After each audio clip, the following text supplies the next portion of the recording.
اقبال ہے۔ ہم علم، تعلیم، انسانی فطرت، اس کی نفسیات، اس سے جڑے ہوئے سارے عناصر کے تعلق سے اس میں گفتگو کرتے رہتے ہیں۔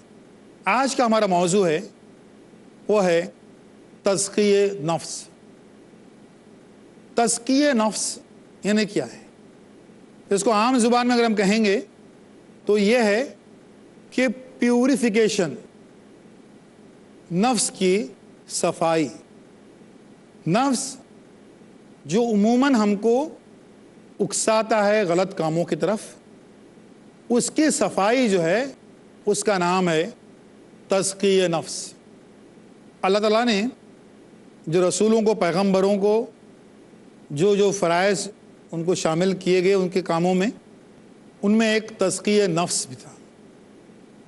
اس کا ذکر سورہ بقرہ سورہ نمبر 2 آیت نمبر 129 میں ہے۔ تزکیہ نفس یعنی شیطان کے جو وسوسے ہیں ان ساری چیزوں سے اپنے آپ کو بچائے رکھنا۔ وہ وسوسوں کے لیے اپنے کام کرتا رہے، لیکن اس کے باوجود اپنے آپ کو، اپنے نفس کو اس کا غلام ہونے سے بچانا۔ یہ تزکیہ نفس کتنا اہم، کتنا ضروری۔ اور ہمارے جو اسٹوڈنٹس ہیں، جو نوجوان ہیں، اسکول سے لے کر کالج اور پی جی لیول تک پڑھتے ہوئے ہمارے نوجوان، ان کی زندگی میں اس تزکیہ نفس کا کتنا اور کیسا عمل دخل ہے، ہم اس کے تعلق سے بات کریں گے۔ سورہ عمران سورہ نمبر 3 آیت نمبر 79 میں یہ بتایا گیا ہے کہ اس تزکیہ نفس سے جو ہے وہ انسان کی شخصیت ایک ربانی شخصیت بن جاتی ہے، یعنی رب کو جو قبول ہے، مقبول ہے، وہ شخصیت بن جاتی ہے۔ سورہ طٰ سورہ نمبر 20 آیت نمبر 76 میں یہ بتایا گیا ہے کہ تزکیہ نفس جو ہے وہ جنت کی طرف لے جانے والی چیز ہے۔ جنت جو ہمارا نشانہ ہے، جو ہمارا ہدف ہے، جو ہمیں حاصل کرنی ہے، اس کی طرف لے جانے والی چیز کیا ہے؟ تو یہ تزکیہ نفس ہے، نفس پہ قابو کرنا۔ تزکیہ کا ایک مطلب یہ بھی ہوتا ہے کہ نمو یا بڑھاوا یا گروتھ۔ تو یہ گروتھ کس چیز کا ہے؟ آپ کے ایک روحانی انٹلیکچول جو بات ہے اس کا گروتھ جو ہوتا ہے اس کا نام تزکیہ نفس ہے۔ پہلے انسان کا جو دماغ ہے اس کی کیفیت سمجھ لیجئے کہ انسان کا ہوتا ہے ایک شعور اور ایک لاشعور۔ اس شعور میں جب کوئی بات داخل ہو جاتی ہے تو وہ وہاں پر لگ بھگ جم جاتی ہے اور وہاں سے وہ نکلتی نہیں ہے۔ اس لیے یہ شعور سے واقفیت انسانوں کو ضروری ہے۔ تزکیہ کا یعنی خود کو پہچاننے کا، اس کا نام ہے کہ محاسبہ، انٹروسپیکشن۔ اس کا مطلب یہ بھی ہوتا ہے کہ خود کا جائزہ لینا۔ یہ خود کا جائزہ لینے والی بات یہ آسان بات نہیں ہے۔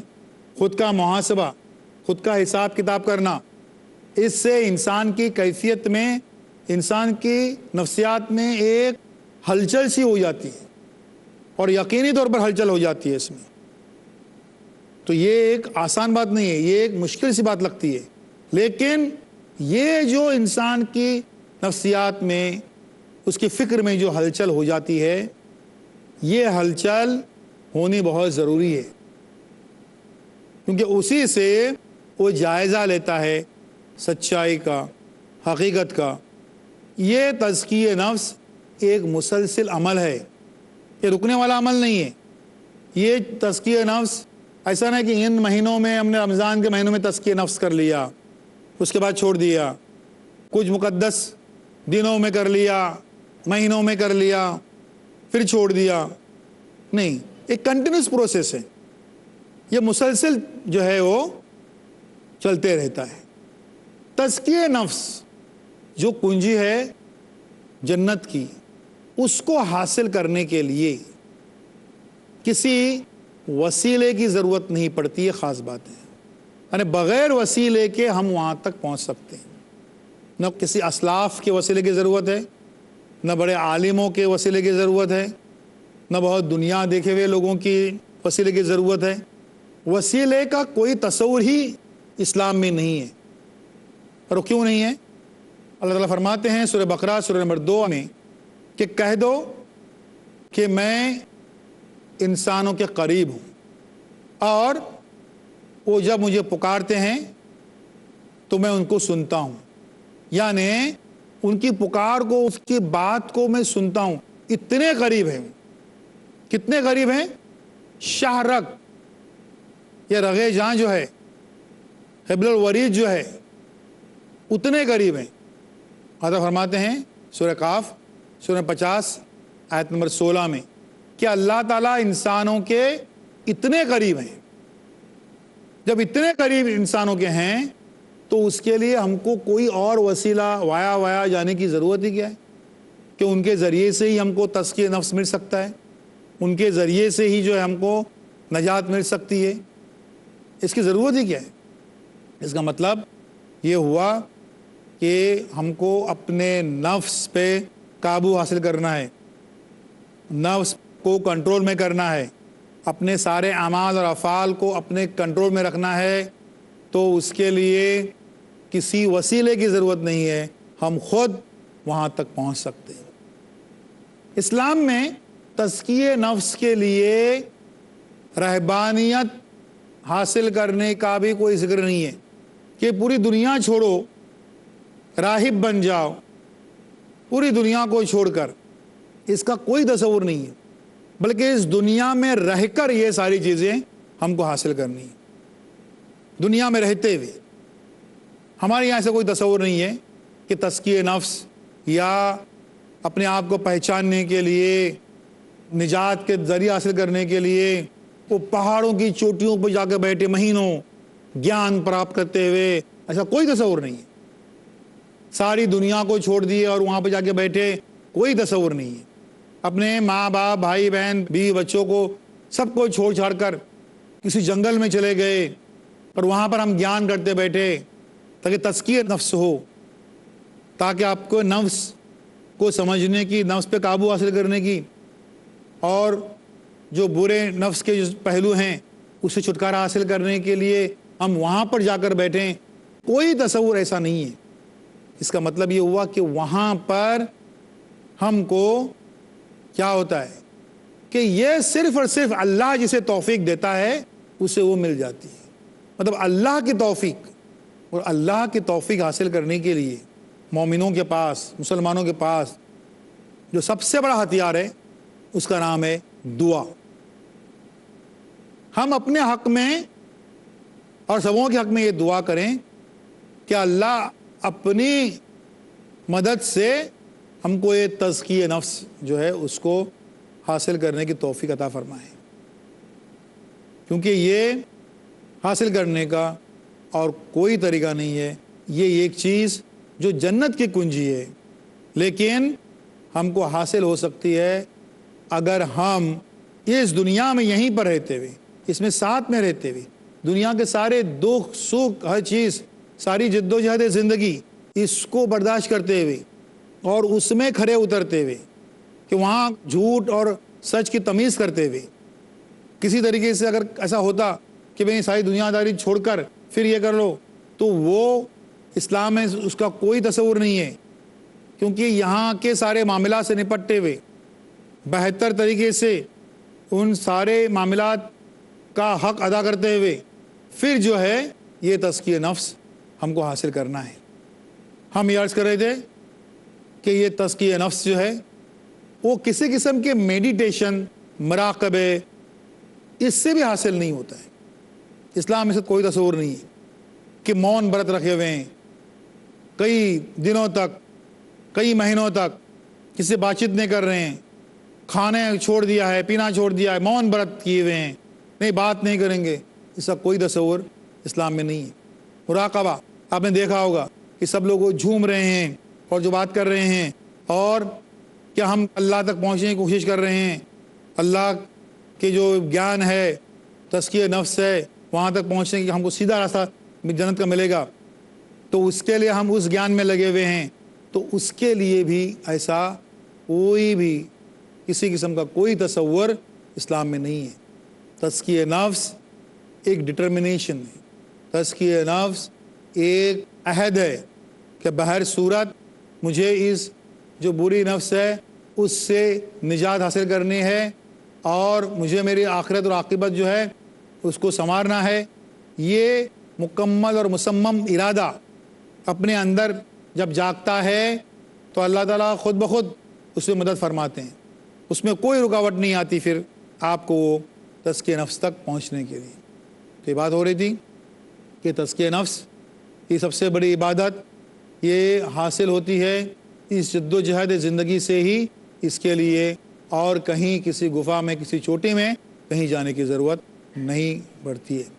کہ ناکام کیوں ہوتی ہے اور اسے کیسے ہم نپٹیں گے، اس کے تعلق سے ہماری بات جاری رہے گی ایک چھوٹے سے بریک کے بعد۔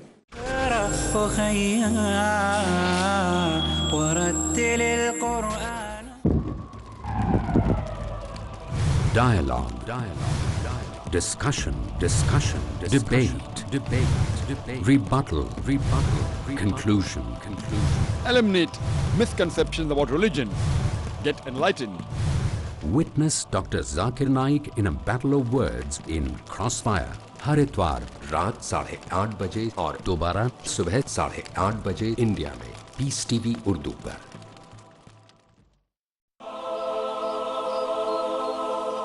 اسلام کے مکمل دستور اساسی کا علم کیسے حاصل کریں؟ سماج اور ملک کے لیے ایک مفید انسان بننے کا لاہ عمل کیا ہے؟ دنیا اور آخرت کی کامیابی کے لیے اور اللہ کی پکڑ سے بچنے کے لیے ہمیں کیا کرنا چاہیے؟ زندگی کا لمحہ لمحہ بڑا بیش قیمت ہے، اسے کارآمد کیسے بنائیں؟ یہ جاننے کے لیے دیکھتے رہیے ہمارا پروگرام فیضان کتاب و سنت، صرف پیس ٹی وی اردو پر۔ جانیے ہماری زندگیوں کو کامیابی سے ہمکنار کرنے کے لیے ہیں کن احکام پر عمل کی ضرورت۔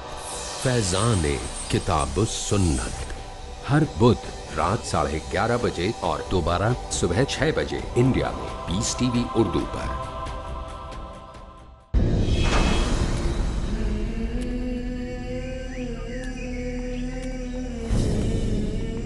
قرآن حکیم اللہ تبارک و تعالیٰ کی رحمت کا ایسا مظہر ہے جو ہمیں بے مثال سعادت عطا کرتا ہے۔ الحمدللہ رب العالمین۔ ہدایت، بخشش، عزت، عروج، اللہ کی محبت، اللہ کی عنایات، مایوسی سے نجات، منافقت سے حفاظت، غرض بے شمار سعادتیں قرآن حکیمی سے حاصل ہوں گی۔ ذالک الکتاب لا ریب فیہ ھدی للمتقین۔ آئیے ان سعادتوں کے حصول کی کوشش کریں اور اس کے لیے باقاعدگی سے ملاحظہ کریں سعادتوں کا حصول قرآن حکیم کی روشنی میں، صرف پیس ٹی وی اردو پر۔ فیض اٹھائیے اس عظمت والی کتاب سے جس کے نزول سے روشنی آ گئی بے شمار زندگی میں۔ سعادتوں کا حصول قرآن کریم کی روشنی میں۔ اگلا پروگرام پیس ٹی وی اردو پر۔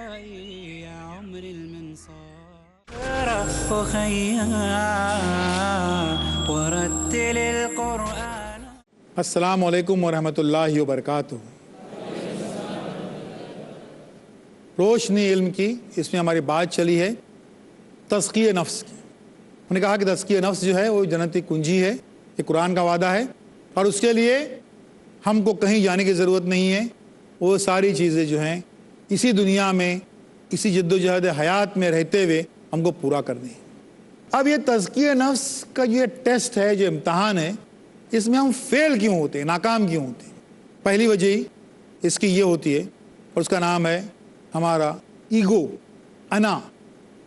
انا جو ہے وہ ٹکراتی ہے یہ تزکیہ نفس کو حاصل کرنے میں کہ یہ تزکیہ نفس ہم حاصل کرنے کے لیے جدوجہد کیوں کریں، کیا فائدہ ہے، وغیرہ وغیرہ. ایک جھوٹی آنا سامنے آ جاتی ہے. تزکیہ نفس کو حاصل کرنے کے لیے جو چیز سامنے آتی ہے وہ یہ ہے کہ اس میں وقتی فائدے انسان دیکھتا ہے کہ کتنے وقتی فائدے ہیں، ٹیمپروری گین. وہ چھوٹے موٹے فائدے کیا ہیں؟ تو اگر چھوٹے موٹے اپنے کو فائدے ہیں تو یہ تزکیہ نفس میں ہم کیوں پڑھنے کا. تیسری وجہ یہ ہے، اب یقین کیجئے اس کی وجہ یہ ہے کہ کئی لوگوں کو یہ یقین نہیں ہوتا کہ واقعی جنت جہنم کوئی ہے، واقعی قیامت ہونے والی ہے. جب ہوگی تب ہوگی، دیکھا جائے گا. ہم ابھی سے کیوں یہ ساری چیزوں کو چھوڑ دیں گے، ساری باتوں کو چھوڑ دیں گے، ابھی سے کیوں کر دیں گے ہم ایسا؟ جب ہوگی دیکھا جائے گا. لیکن ابھی تو ہم زندگی کے مزے لوٹیں، زندگی کا فائدہ اٹھائیں. یہ چیز اپنے دل میں آتے رہتی ہے اور اس کے بعد میں وہ تزکیہ نفس کا پروسیس جو ہے، عمل جو ہے وہ رک جاتا ہے. تزکیہ نفس کا عمل جو رک جاتا ہے اس کی ایک وجہ ڈسٹریکشنز، کہ ڈسٹریکشنز رکاوٹیں جو رکاوٹیں درمیان میں آتی ہیں اس کی وجہ سے بھی آپ کی گاڑی رکتی ہے، گاڑی آگے نہیں بڑھ پاتی ہے.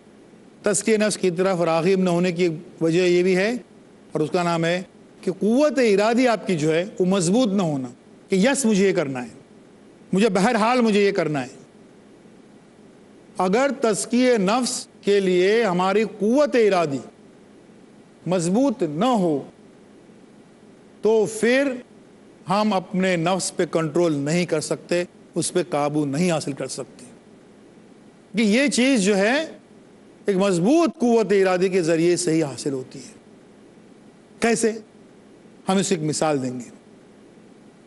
ایک نوجوان، ایک کالج کا نوجوان بالفرض، ٹھیک ہے، ایگزام کے دن ہیں، تو دیکھ لیجئے ایگزام کے دن ہیں اور ایگزام کے دنوں میں جو ہے وہ پڑھائی کے لیے بہت ہائر کلاس کا ایگزام ہے، کوئی پی جی لیول کا ایگزام ہے اور اس کی تیاری کے لیے بیٹھا ہے، بڑی یکسوئی سے پڑھ رہا ہے.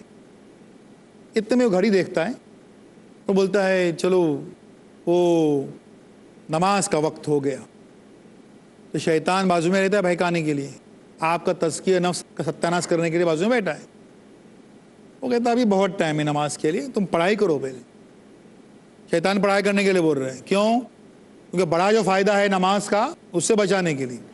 شیطان کبھی آپ کا بھلا نہیں کر سکتا، بلکہ وہ جو بڑا فائدہ ہے اس سے آپ نقصان میں رہیں گے.